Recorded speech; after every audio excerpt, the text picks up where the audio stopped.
Hello everyone, welcome back to the channel. Hope you are doing well and fine. And in today's video, I'll be showing you how to fix your AGI e-file reject TurboTax support video. So without wasting any time, let's just jump right on the video and make sure to watch this video till the end and follow the steps as well. Now, what you need to understand is the problem that you are getting is from the information that is your AGI is not matched from IRS on the file.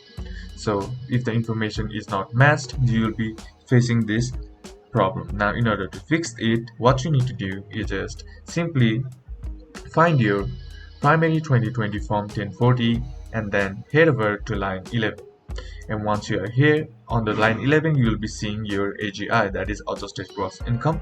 Now all you gotta do is just copy this, and then once you are done with that, what you need to do is head back over to TurboTax website, and once you're there, what you need to do is simply click on wages. You'll be seeing this information. Simply click on fix my return, and once you click on that, here you'll be seeing the problem. Simply click on fix it now, and once you're here, what you need to do is simply enter in the AGI once again and then click on continue, and once you're done with that, that's basically how to do it. And that's it for today's video, guys. Hope this video was useful to you. Leave a like if you did, comment down below what the next video should be on, consider subscribing to the channel. Thank you for watching. Bye bye.